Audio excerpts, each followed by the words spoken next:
Hey y'all, here's some badass news from your friends here at ADHD Podcast. Have you ever wanted to up your coat or style game? Have you ever wanted to feel as cool as some of your favorite fictional characters? Look no further and check out Volante Design, an American-based company from Massachusetts. They create some amazing jackets, vests, shirts, and other fun accessories. They have some amazing original pieces that might be inspired by some of your favorite fandoms, and some fun licensed products from Mass Effect, Star Trek, and Devil May Cry. Check them out at their website, volantedesign.us, or on any of their social media pages at Volante Design. Now, I know they can be a bit pricey, but they are 100% worth it. And with your friends here at ADHD Podcast, you can get 10% off with our affiliate code. Our code is ADHDPOD. Link in the show notes below. Check them out and get some badass pieces for your wardrobe. See y'all soon.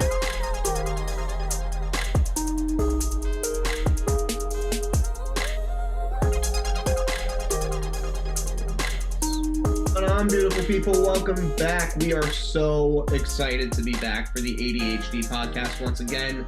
I am one of your ADD hosts, Rob. And I'm your other ADD host, Steve. Wow, the wave signals are really picking this up. This is beautiful. Up, beautiful people. Welcome back in to this edition of the ADHD podcast. I am so freaking excited to be back on the airwaves with all y'all. My name is Rob. And I'm Steve. Oh my God, you're peaking so hard. Oh my God.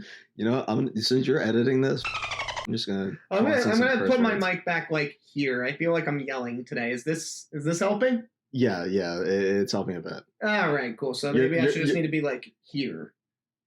1 second. Let's stop. Be good this time. Good evening, ADHD Podcast. This is your host, Steve. I'm so happy to be back, and I got my co-host over here. I'm alive! Hi, guys. I'm Rob. Welcome back. I'm so happy to be back here on the airwaves with y'all. And get ready for some ADHD content. We're going to go through a whole bunch of mess of stuff, including what's been going on with us. I know, personally, for me, this long-ass hiatus is mostly my fault. I was in the midst of my busy season, and between coaching and teaching, it kind of time got away from me there for a little bit. So this hiatus, totally blame me. My bad. My fault. Don't worry. I do mostly. I blame myself a little bit just because I didn't keep on top of you as much as I should have. But at the same time, this is your fucking fault. That's aggressive. You know that I'm the aggressive one, Jeebus. I understood. I understood what I did, okay? You didn't have to call me out like that. All the 10 viewers or listeners that we have, it's not very nice. I think we're up to 11 now. We're up to 11 viewers. I want to say hi to our newest viewer. Hope you enjoy the new episodes. I want to say hi to all of our viewers out there. We love you. We see you. And let's just kind of get back into a little bit of everything. Yeah, exactly. So I guess today we're just going to kind of start off with talking about some of the stuff that we've been watching during this hiatus, just because to catch us all up on what we've been watching, what we've been digging.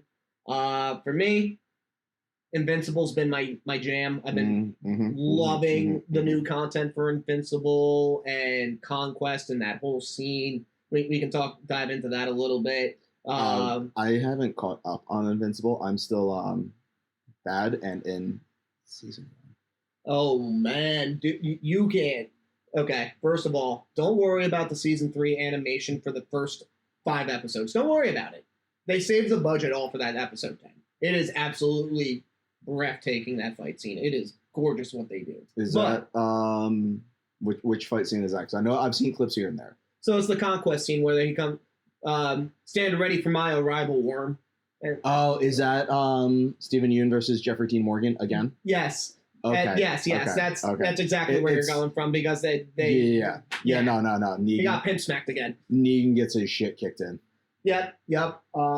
we'll also dive in a little bit on my end. I know I've been crazy on Don and some of these other animes, but I did recently start up on Solo Leveling finally. It's Solo about Leveling time. is so good. I'm just catching up on that myself. I'm in season 2, and here's my amazing. problem. Me and my wife, we're at season 1, episode 4. Really haven't gotten that far, but how much it only gets both... better. It only gets better. Listen, I hear you. But from where me and we consume a lot of media. We watch a lot of content. So like going into this, we're going, this story doesn't really, not that, the art was fantastic. Story's still good. Everything is still fine about it, but it doesn't seem like there is any kind of special twist on this kind of story structure. The whole... There really isn't that like major of a twist for everything. It's just going to be, you're going to get to a point and you're just like, oh, things are about to get good. Because I had my trainer be like, you need to stop watching what you're watching and get into Solo Leveling, because you'll be able to catch up so quickly and easily that you're going to love it. And once you finish season 1, you're just going to go, all right, I need to start season 2 right fucking now. Yeah, and again, I've heard that from everybody, and my students too have been begging me, go watch it. Mm-hmm. And I sat there for those first 4. I might try and go home and watch it again tonight when I go in. Oh, I'm gonna be watching tonight. Listen, I don't know. For me yet, and I know I'm hearing it from everybody, so I'm gonna watch. I'm gonna enjoy the ride, just like we do with media. But I don't know yet. I don't know if the story is gonna be anything that's going to change my perspective so far yet. And I love the whole shonen story. It started from the bottom, now we're here kind of thing. And again, it all seems to work, right? And it's all the same kind of story structure. I'm interested to see the twist. How are they going to make this unique to them in terms of storytelling? Definitely at the end of season 1, you're just going to be like, oh, I need to watch season 2 right now because the stakes get a little bit higher. There's some really good stuff. I just got to a major part in season 2 where something big happens. I'm about halfway through season 2, and it's really fun to listen in and hear some of the voice actors that you're like, oh, I know them from this or I know them from that, because I'm listening to it dubbed because I can't read that fast, so I don't do I'm listening to it dubbed too. Especially when I watch on my phone. Oh my God, yeah, no, I blame my wife, but now I have the closed captioning on, even if it's dubbed, because, I'm ADD and don't pay attention half the time, so it's nice to read it. I've started doing that on some other stuff. I'll have it on my YouTube every now and then if it's something important. We have it on our Netflix. I haven't, put it up on Crunchyroll or anything like that just yet, just because I'm getting further along in One Piece as well, and that is a slog and a half because I just got through Long Ring Long Land, and even though that's not filler, oh my God, it felt like filler. Personally, on my end of the One Piece rewatch, I think I'm still in the same exact spot. So, well, I think you said that you're past Alabasta. You're you're in Skypiea somewhere. I'm finally past that. I'm at episode 207. If that helps anybody out in terms of projecting where I am. I'm finally well past you. I'm probably 20 episodes past you now. Okay. So it means I need to catch up. You've got a little filler arc to get through, and then you've got Long Ring Long Land to get through, which is, as you were saying, mostly filler? It feels like filler. Oh. In the manga, it's only supposed to have 3, so it's basically based off a Davy back fight, which you have these contests that you have to do, and whoever wins the contest gets to take somebody from the the opposing crew. There were only supposed to be 3 challenges, but they padded it out in the anime to 6, and I don't my God, know why? Why would you do that? You don't need that much filler. We get what's going on. Because they have to pad it out, because at that point they were still... Because they're catching up with the manga, right? They were still catching up with the manga, and also they were close behind on it. It's freaking crazy. Another thing that I've been watching is the newest season of Harley Quinn, which is absolutely phenomenal. I need to do myself some justice there and go watch that, because I've heard a lot of good things about that. Yes. It is really cool to see everything take place. not in Gotham City this season. Like, I know they say it in the promos.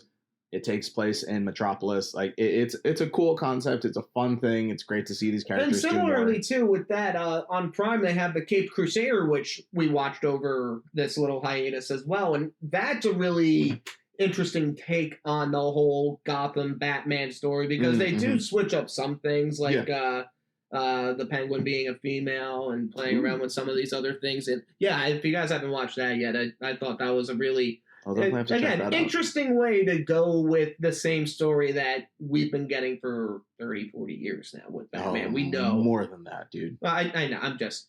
Batman's been around since, like, the 1930s. Yeah, exactly. 1940s. Which is insane to think about, too.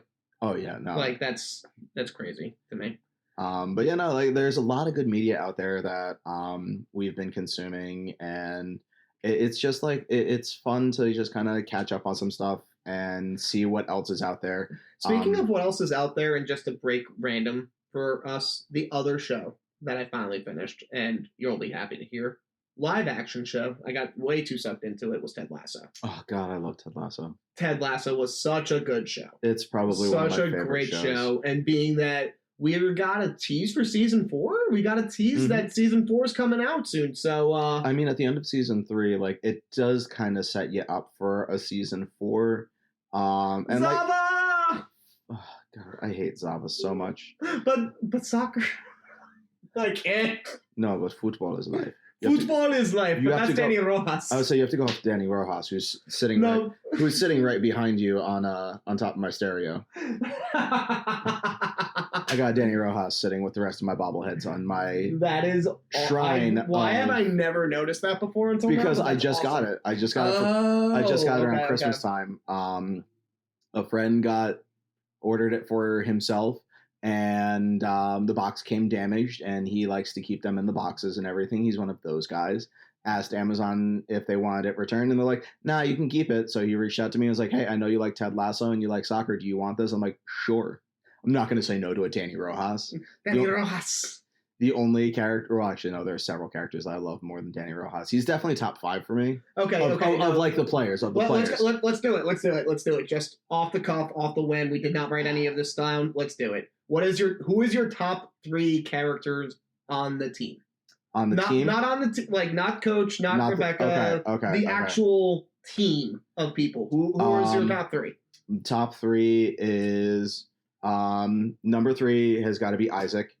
Isaac is the best. I think that he is a phenomenal captain. He really shows the love for the team. He shows the love for everybody and knows how to like kind of mesh everybody together. I think he's a phenomenal captain. I would want him on the New York Red Bulls. Number 2 is everybody's favorite Nigerian, Sam Obasanjo. I still want to get a Obasanjo jersey.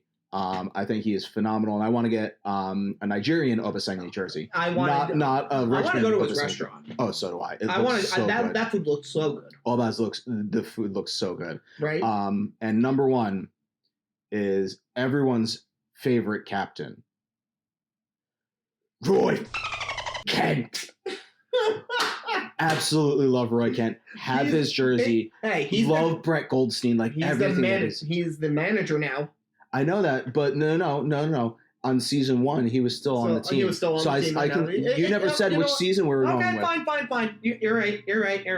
And because I also love Colin. I think he's I was about to say his entire arc over the 3 seasons was absolutely wonderful. And the episode where spoiler alert, where he comes out to the team. Oh my God! Like that, and that's just exactly how you want to react to as a team. Yeah, like It's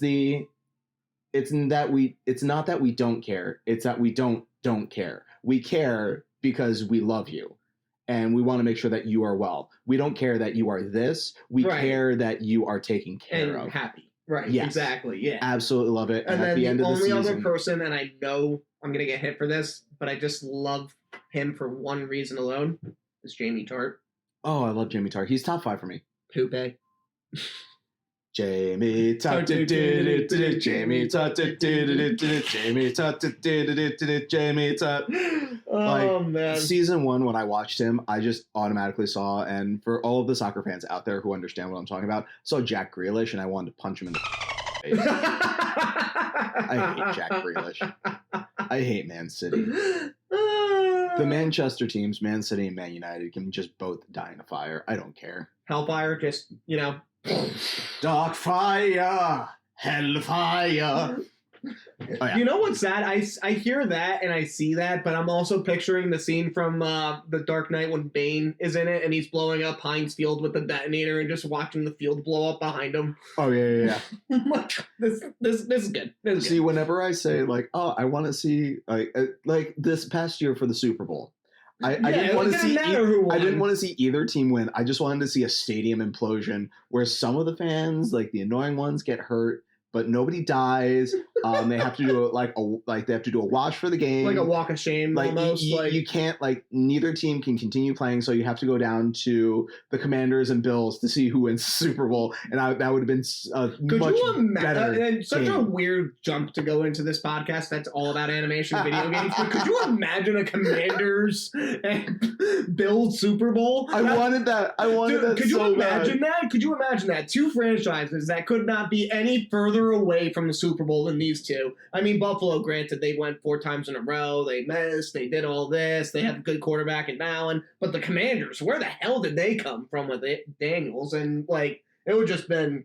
Anyway, sorry. So why don't we bring it back in to something else that we wanted to talk about real quick. Which one are we going? Are we going for the Oscar bid that is, like, really exciting, or the brand new release of video game shit that is also really kind of exciting? Oh, no. I was going to go for the Oscar bid because I'm trying to go in order a little bit. Okay, let's do it. Oscar bid. There's an order to everything. Oh, my God. There's an order to our madness? There's a method to this? I'm just watching all the peaks. Oh, my God. I'm not peaking. I'm peaking because I'm the best. You are. This is peak Rob. And I absolutely love it. I've missed this so much. That I actually have some kind of, like, relative energy again for this stuff, and it's, like, actually nice. It's not just that. It's actually having my buddy back. Yay! Like, not being able to, like, talk to you for a while, like, when you were doing your coaching and whatnot, I was just like, I'm so angry that I don't get to see my friend anymore. And I feel so bad in a way because, like, I know who I am and my wife knows who I am. When it is that season for me, when I am coaching, I literally turn into work machine where it's go to job, go to practice, take care of things I need to take care of for practice for the next day, study the match tape, go design something else, go to bed. Oh, wait, I only slept for 6 hours. Okay, cool. Let's get up for work and do it all over again the next day. And the only days that I would have off, I'd fill in with other shit because why not? Oh, you're going to hate this analogy then that I'm going to call you out on. You know what? Feel free. This is a open air podcast. Feel free. So you're Nathan Shelley. Don't you dare! I am not Nathan Shelley. You are Nathan Shelley from season 2 and season 3. Don't you? He poured himself into his 2 teams as much as that character really pissed me off because I wanted to like Nathan Shelley after season 1, and like I understood. Like, I'm sorry that we're going back into Ted Lasso, everybody. No, we're not. First of all, don't apologize. This is actually great. And second of all, I am not Nathan Shelley. I am not. You are 100% Nathan Shelley. I am not breaking, people's hearts and being an asshole to everybody that I come into contact with. I know I'm coaching and I'm like deep diving my whole life away, but that's beside the point. What did you think you did to me?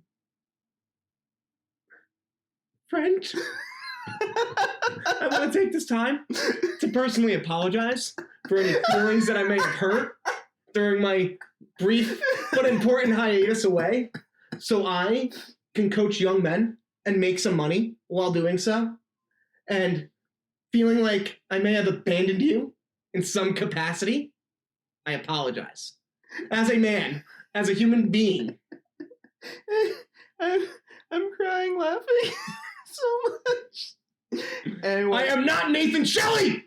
We're moving on. Oh, man. Okay. All right. So, but anyway, to the real Oscar bid. To the real crux. I just want to talk about how proud I am of the indie industry. Yeah. And winning a best animated feature with Flow. And that movie is absolutely gorgeous. If you guys haven't seen it. I've been watching so many behind the scenes breakdowns behind what they did. It was cinematically color-wise, it was just absolutely gorgeous, and it's such a short, simple kind of film to the point where you didn't need anything fancy like that. Like, everybody wants to go for these big budget Hollywood kind of crazy films, and you get something like this that kind of breaks that tradition a little bit, which is nice to see. Yeah, no, it and the story being able to be told without any words, and it engages you the entire time. Oh my God. It is is so unique. Absolutely wonderful. It is such a unique everything about it was movie. just gorgeous. I watched it while I was at work one day at my second job, not the other job. So like we have got a TV where we work, and so I just kind of put movies on, and I've gone back and watched it a couple times just so I could watch the whole movie. Like I've had to like stop here and there while it was going. To you mean do you other actually had stuff. to like work at your work? Yeah, I know, it's weird, especially when customers come in. Bastards. I know, getting in the way of me watching stuff. Anyways, it is just like everything that is just conveyed through it is beautiful. Like it, if seriously, if you haven't watched, listeners, if you haven't watched the movie, go out right now. I think it's on what? You're the one who's been watching it. You just said you were watching it. I know I wasn't that, leaning but on you. I don't remember like what streaming services is on because the I haven't. the TV that I have at work is It's been a minute since I've watched it, so it's not technically legal. It's not technically street legal. Yeah, no. So let's find out real quick. Yeah, research.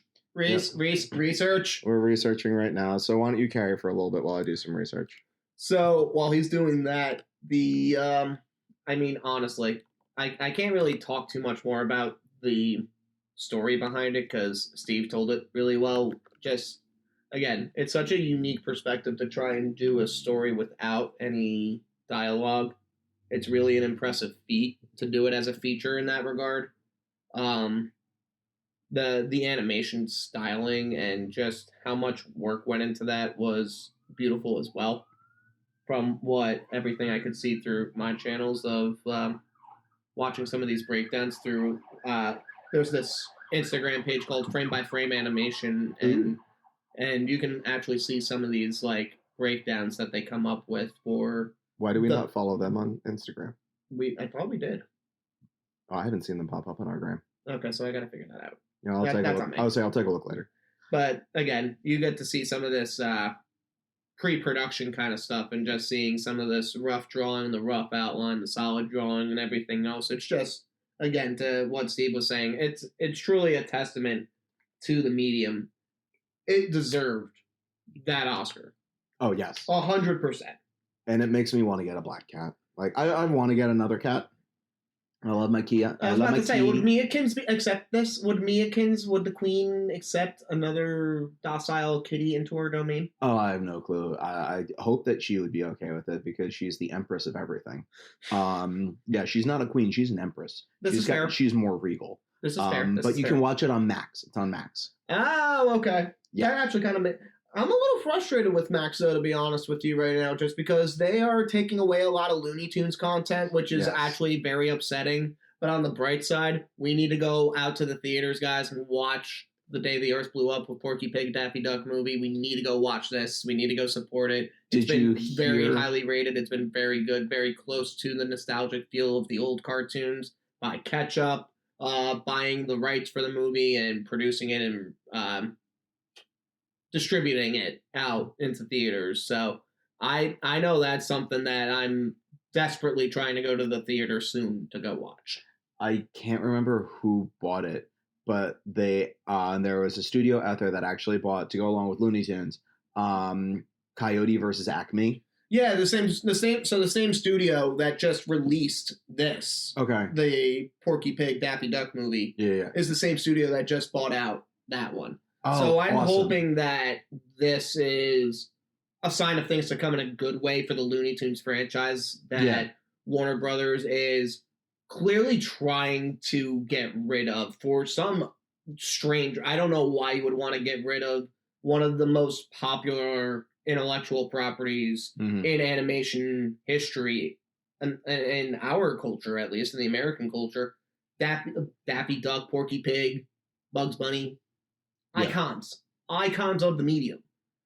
Warner Brothers seemingly wants nothing to do with them right now, which I don't understand. I don't know what is going through Warner Brothers' head right now, because they've just given up so many intellectual properties. Like, the only thing that they're really working with is DC. And, like, don't get me wrong, I love DC Comics. I love me some Batman. I love some of the stuff that they're working on right now. But when it went under, they shut down Rooster Teeth, which was one of the longest running. I'm happy they're coming shows. back. Oh yeah, I'm happy they're coming back. I'm so happy that Bernie Burns brought back Rooster Teeth, and is going to be bringing everything back. Not everything's going to come back to Rooster Teeth, which I'm a little happy for and sad for, because like some of the podcasts that they had done went totally independent after Rooster Teeth went under, and their doors were shut for how long that they were. And I believe that Ruby was bought up by Viz Media, which is nice. Yep. And I hope that they continue with everything, because Ruby needs to be completed. Like that show I absolutely love, and it's been too long since season 9. But it's great to see Rooster Teeth back, because that was something that I remember watching on Machinima. Yeah, like when I was a kid, and it was absolutely wonderful.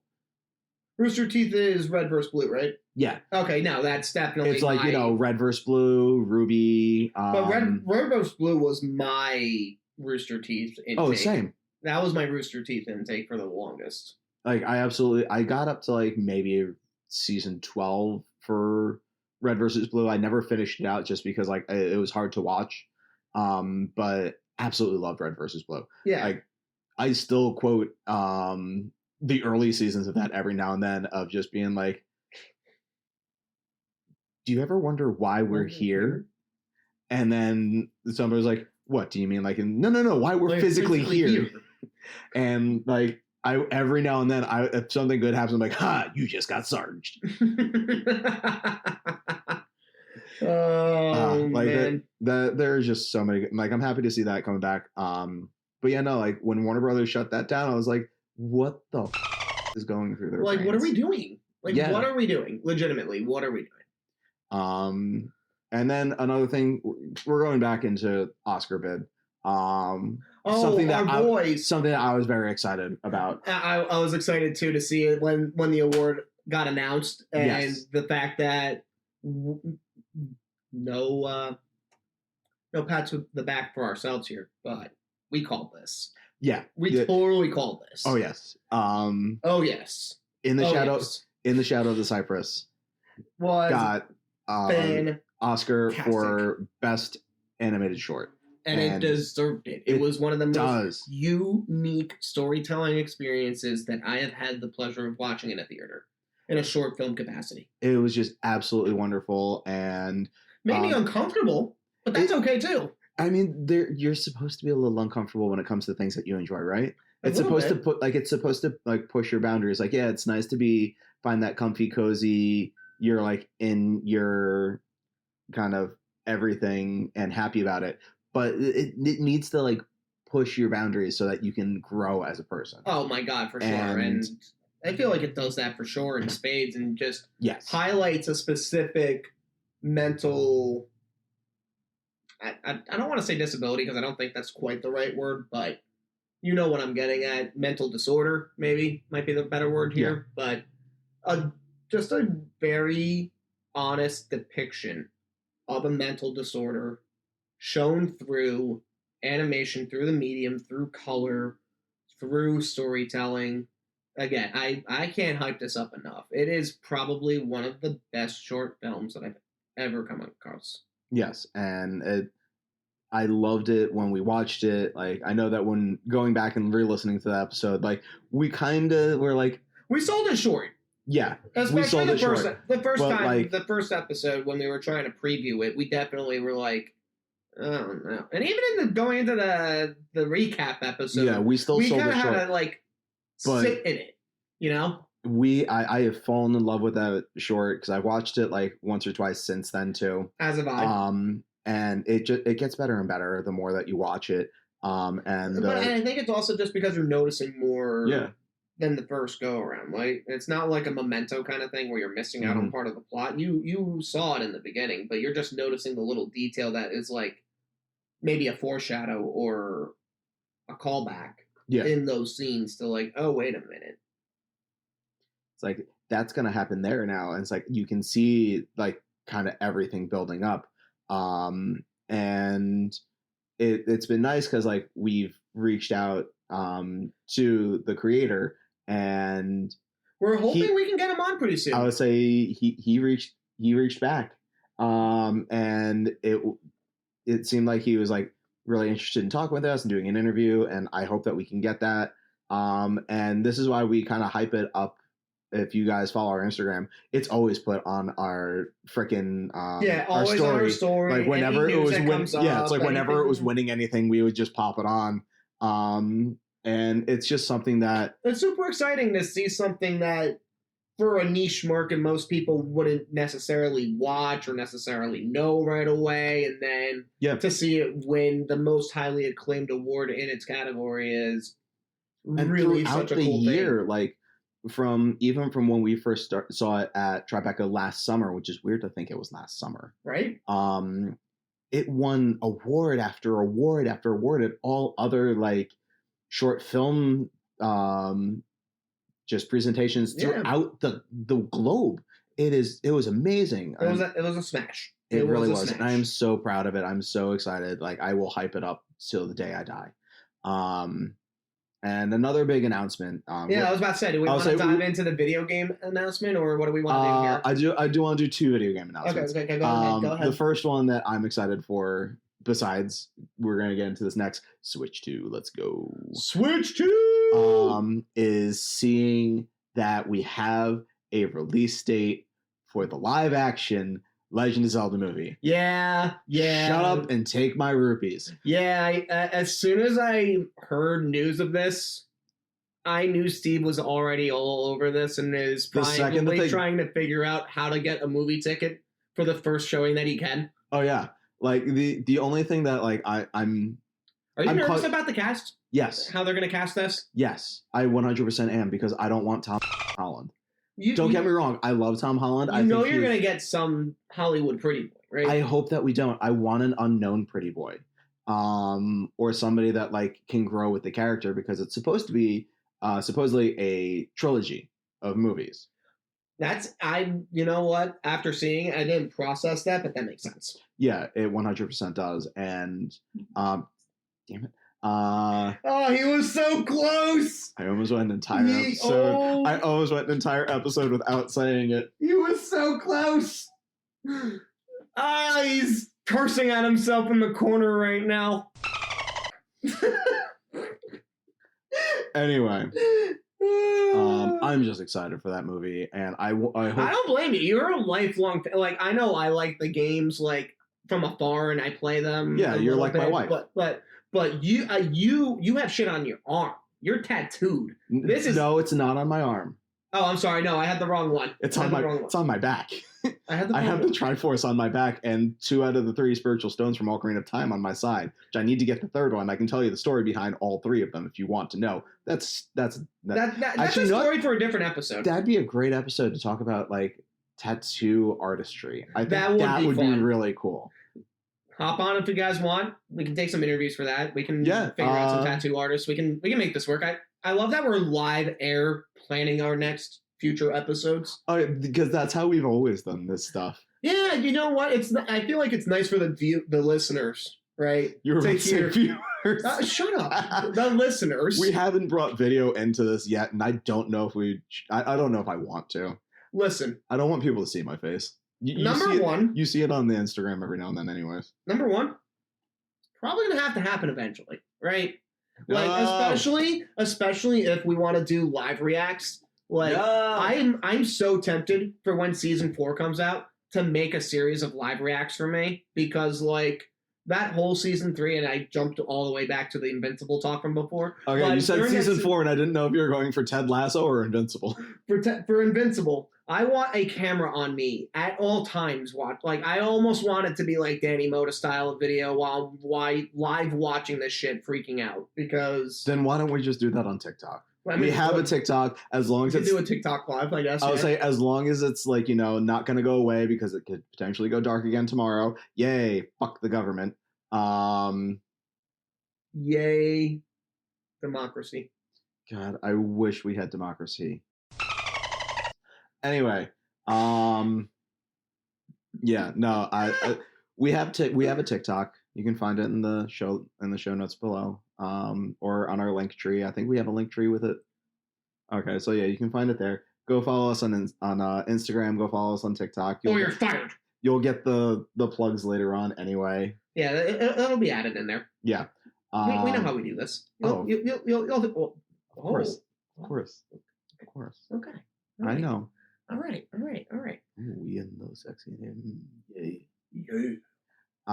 Switch 2. So yeah, let's just jump right into it. Switch 2. Let's go into Switch 2. How hyped, how excited are we? How nervous are we? What are your initial big fears going into this right now with the Switch 2? So going in after seeing the Direct yesterday, sorry to date this, but after seeing the Direct on April 2nd, I didn't think that I was going to get a Switch 2 within the first year. I was talking to myself like, okay, I'll wait. Yeah, I even remember us having this conversation. I'll wait till a year afterwards, it'll be out so I can work the kinks out and everything. But after seeing the Direct on April 2nd, I saw all of the text for it and everything, and the specs were just beautiful. I think it's going to be a cool system. Ooh, excuse me. The Burger King's it's repeating on me. Oh, Lord. Lordy. We're not sponsored by Burger King, but if Burger King wants to sponsor us, please, I love your onion rings so much. And nope, I'll save that for a later day. Sounds good. But after watching the Direct, I was like, I need to get this as soon as possible. And I don't know if I'm going to try to pre-order it. I may try to wait till holiday time because it sounds like more games that I want to get, probably Metroid Prime 4. Right. I want to get the upgraded version of Kirby and the Forgotten Lands because that game is just so much fun. And when you add why wouldn't you? More story to I don't like Kirby games all that much. The community, I don't care what you think. Kirby games are kind of a little too baby sometimes. But my wife and I get it though. Played the Kirby and the Forgotten Lands because we're like, all right, cool. This looks like it could be a fun couch co-op. Played the demo and immediately fell in love with the game. Got it when it came out and played the ever-loving piss out of it. Oh my God. I think we're missing the only thing that we haven't 100%ed in that game is the big Coliseum for the battles and everything. Okay. But seeing the extra story that's going to be coming out with that, seeing the added things that you can get for Breath of the Wild and Tears of the Kingdom, everything just looks so awesome about it. And it being able to be run in 4K, being able to be run in 1080p. Yeah, so in handheld mode. I was about to say, so before you dive into the specs, which yes, that was part of my biggest fears going into hearing about this Nintendo 2 Switch announcement thing, the Nintendo Direct. The first big concern in my head when I heard that we were getting a new Switch, how much storage is this thing going to have? Because we all suffered all of that same issue. Everybody had to download, delete, get externals, figure out how to store their things on these 64 gigs. It seems like we're getting a new higher storage unit with 256 gigs, so that seems like that's a win. That's a plus. And then you also have the micro SD card, which you now need to get the micro SD Express, which after looking into it is leaps and bounds better than just a micro SD card. Then I'm like, oh, now I understand why they're going with that. So you can so you got a base 256 that you can expand upon that if you want to spend, I think we saw this on Amazon yesterday when my wife and I were looking up things, a 2 or 1 terabyte micro SD express card that you could plug into the system. So you'd have an additional 2 terabytes of memory for like $100, which is like is so or like $120. Like yeah. the big time gamers especially like I know on my end I'm not the biggest like gamer per se, but I like my sports games, and those things always take up so much freaking memory because of all the graphics and how ridiculous everything has to be, and the physics and everything, the storage of it. Yeah, it was a beast. It's a beast even on the big consoles. It's a beast on the PS5. It's a beast on the Xbox. It's just they're just big powered things, and it's nice to hear that Switch listened. Nintendo listened to the fact that you needed storage for this thing, despite it being handheld, excuse me. But we needed that as a community to make it better. Like the original Switch really was meant to be a family system and like a casual gamer system, and it really has done that. And I love how many people that it's like brought into the gaming world. Like a lot of households. Nintendo's always done that though with the Wii, with all the but that's just Nintendo's MO to me. You had such a bomb though in like the Wii era with like the Wii sold well, but with the little knees and everything else. But you had to do like for most of that, for everything, you had to do the motion cap, which like for some of like the casual gamers, that's perfectly fine. I enjoyed it. I played my games. I still have. I think everybody played some Wii bowling or some Wii tennis at some point. But that was about it. It really didn't draw in like too many families, or like it really was that family system, and then it bombed with the Wii U. Oh my God, I remember that. I mean, I had my Wii U over there sitting next to my Switch because I bought the special edition Legend of Zelda one because they're like, hey, we're not making this anymore. So I was like, all right, I guess I'm buying this now. Yeah, right. Take my money. When I really wasn't going to buy it. And I was like, all right, screw this. I'm just going to get it. And then now that the Switch is out there and how they really went in for the casual gamer, because you have the PS5, you have the PS4, you have the Xbone and all the other stuff, Series X and S or whatever they're the third called, Q and the Batman whatever symbol. they're called there nowadays. So the other word, go ahead. I was gonna say those are like geared for like the hardcore gamers, and like they're hardcore gamers that play. People are switching to PCs now too. That's the other thing I'm noticing. And like a lot of people pick up like the Steam Deck too. Yeah. Just because Steam Deck's big right now. When the Switch was like, hey, you can play at home on your TV, but you can also pick it up and take it with you on the subway. Like you can take this gaming system with you, which is something that you couldn't do with the big gaming systems that like you needed Wi-Fi, you needed PlayStation. Yeah, it's like PlayStation then tried to hop in on that. Steam has the Steam Deck now. I don't know if I remember the PSP. That thing bombed. Oh my God, I think I still have my original. I think I have my PSP somewhere too. If I go into my closet, I could probably find my PSP. Remind me, I'll bring it out for the next episode. My next biggest fear about this Nintendo Switch, and I had some conflicting, so I wasn't really sure how it was going to go. But the idea that, could you play Nintendo Switch original games on the Nintendo Switch 2? Yes, that's going to be confirmed. Apparently... Oh, that was leaked months ago. You had that. I was worried about it on the other end of, can you,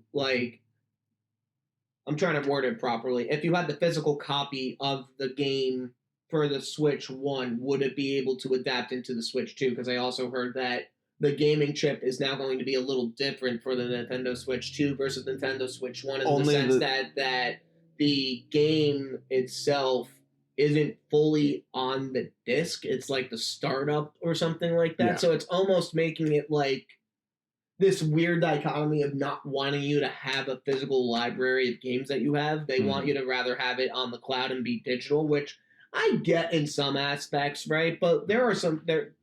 You're going to lose out on a library and a category of gaming where, and I know this is going to sound ridiculous hundreds of years down the line, but you're not going to have that kind of artifact, and you're going to have to go and figure out, transcribe, transcode all this stuff, for lack of a better word, and pull these games out of the devices as opposed to like what we were when we were kids. Yeah, Let's go pull up a Nintendo 64 cartridge, blow out the dust in the thing, and plug it in and let it run. You know, I've done that recently. But I gotta say, I have my N64 in a box in the closet, along with my wife's original NinTEDo. But that's the things, right? And I'm sure with all of those, you have your games, that your set games of this goes with this console, and you're not going to have that in the future with some of the stuff that the Switch 2 and PlayStation and Xbox are doing with the whole. You don't really need a physical. GameStop's not going to be a thing. I mean, it's basically not a thing now, but it's basically going to be non-existent. GameStop right now, as much as they've annoyed me over the years, I've loved them, I've hated them, yada, yada, yada. I think that's every gamer universally. But they really are right now more of a glorified collectible store than actual game store, because they're like, yes, they still sell like, you know, they still sell the consoles. They still sell the consoles and stuff like that. But you find more like collectibles in there. You like find Funko Pops and pins and posters and action figures, T-shirts, socks. Yeah, like that's the part for me as a semi-traditionalist, I guess I'll call it, because I do embrace technology. I love technology, obviously. Yeah. I teach it, so like it's kind of a big deal to me. But it's also on the other end of going, as a traditionalist, I'm gonna miss having physical copies of shit. Well, what's nice that they were saying is that it is going to be backwards compatible. You are going to have, you're still going to have like, you can still get new games to plug into it. What's going to be, you know, kind of crappy about that is they're going to be $80. New games going to cost that's outrageous to me. I understand it. I totally understand it. I understand it because like even a lot of PlayStation games are like, you know, $60, $70, $80 for the base game.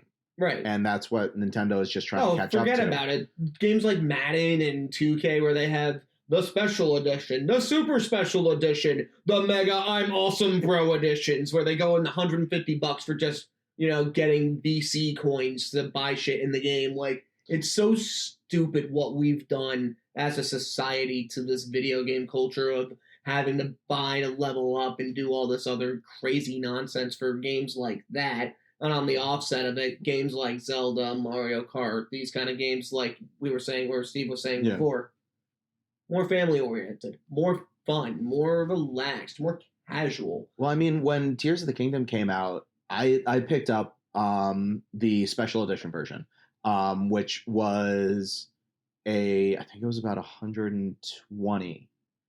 But I got an art book with it. I got pins with it. To me, that makes sense. Yeah. For something like that, it's like that makes sense. Like I got a steel book for it. Yeah, like, there was a lot of stuff that makes sense. Like when you see some of the stuff that's like the Assassin's Creed when they used to do the special editions for those that you get like, you know, the Ezio bust or something like that. Like, there's a reason why you're paying so much money for it. But when it comes to the things like Madden, when you get like, you know, the Doug Dimmadome owner of Dimsdale Dimmadome style, that you like, the only thing that you get is like with the Doug Dimmadome version is you get a bigger box because of his hat. You get a bigger. But like looking at the ones that are like the Ultimate Super Bloodline Edition for WWE 2K. Oh my god! Yeah, exactly. It's like you only get a special mode and maybe like a couple different. Yeah, you get a Bloodline storyline. That's it. And you're still paying like $150 for it. It's like that. We're all Fry and Futurama. Shut up and take my money for it every single time, just because we need that stuff.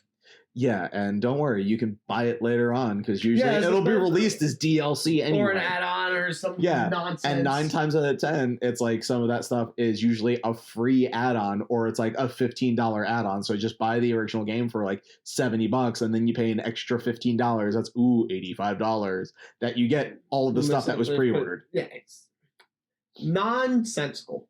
Oh, 100%. And then my last kind of big fear about the Nintendo Switch that I'm not sure if we really gotten a like hardcore definitive answer on it yet or not.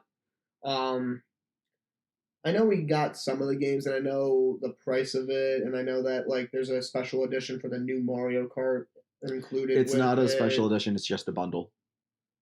It's not even a new version of the Mario Kart? Oh, no. It's the new Mario Kart. Okay. I was about it's to Mario say. Kart World, but it's not a special edition system. It's like you're not getting a Mario Kart system. It's the same system. It's the same bundled, Switch too. Bundled with a digital version of the game. It's not even a physical copy. It's a digital copy. Yeah. As you can tell, the digital copy thing apparently hurts my feelings more than I'd let on because I didn't even realize it until talking into the microphone now. Yeah, no, because like my wife and I have been having that conversation of, okay, when do we want to try to get this by? And we're probably that's probably going to be like, a Christmas present to ourselves. And then with that, I'm also. Did they say with the battery life? Wow! I just completely cut you off. No, I you're am fine. such a dude. My family does it to me all the time. It's okay. That's not an acceptable excuse to be an. That means you're family. Okay, yay! I'm happy. I love you. Well, I was just also gonna say that like we're try to like potentially try to pick it up around Christmas time or like figure out when we want to get it, and when we do, upgrade the TV that we have. So like if I want to play 4K, I can, but if I want to play just in like a nice high res HD that I'm just gonna be able to look at and still go pretty colors. Yeah, no, it's like gonna be such a fucking beautiful system. No, I am excited. I know I keep saying that I have my nerves for this, but I am excited. I am excited for the Switch 2. It's going to be a lot of fun, it looks like. I think that kind of is it for us today. Yeah, and to go along with what you were saying, I don't know if they've released what the battery life's going to be. Okay. Or at least I haven't seen that, or like I haven't deep dived into it. But I know that there is going to be a game that's going to be coming out. Ooh, excuse me again. For it that basically teaches you about the Switch 2, which I think is a really cool concept. But when I find like the Astro Boy games for PlayStation? No. Because if you ever played those, they actually take you through like the mechanics of the PlayStation as well. Oh no! Like this tells you how the magnets work within the system. Like you're walking around the system and looking at stuff, and you'll be able to play like some other like games here and there to show how big the pixels are. Right. Like you'll be able to play the original Super Mario World 1-1. Oh god. In the original Super Mario game in one screen to show how many pixels there are and how like big of a like how much of the game that it can be like, hey, you can have the entire level in one go. Yeah. Which I think is bonkers. Right. Absolutely bonkers. And this is phenomenal. But there's just so much out there that like I am excited for. I really am. And it's just going to be trying to get into when am I going to get this in my life? Yeah, absolutely. Yeah. I think that's about it for the time being. I know that there's like a couple other things that we could probably talk about. Like there was we're going to talk about anniversaries that are coming up this year. Some big anniversaries. There's that. Games. I know that we could talk about some games that are coming out on Switch 1. Like there was a really cool one that I saw that was like hand drawn that I'm like, ooh, I kind of want to play this with Rob. Yeah, some Don to Don coming out this year. We got season 2 of Don to Don. There's just so much like happening that we need a little bit of happiness right now. Yeah, right. It's coming. Summer is here. The sun is coming. Do. Here comes the sun. And I say, all right. It's time to close out, guys. Thank you once again for tuning in to this lovely edition of the ADHD podcast. It is so good to be back with y'all. We'll see you soon. This has been your boy, Rob. And I'm your boy, Steve. Bye-bye.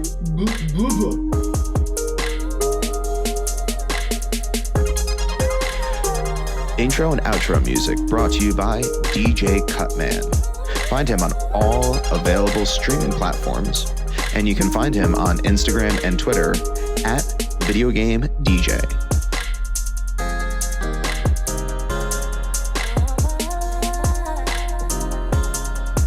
Thank you for tuning in to the ADHD podcast. We hope that you enjoyed our nonsense and whimsy.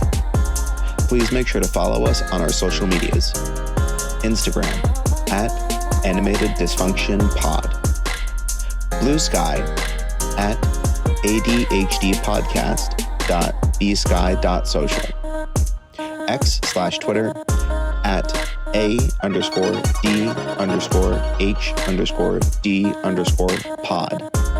Links in the show notes below. Make sure to check out our merch on TeePublic. Our store link is also in the show notes below. Thanks again for listening, and remember, keep this podcast weird.